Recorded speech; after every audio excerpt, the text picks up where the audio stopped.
tradisi sesajen di Desa Ranupane, Kecamatan Sinduro, Kabupaten Lumajang. Jadi sesajen ini ditaruh pas di pintu gerbang arah menuju Gunung Bromo, guys.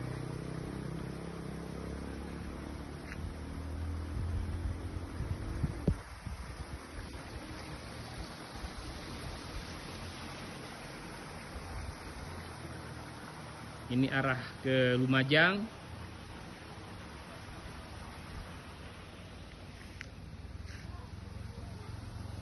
Ini arah ke Malang.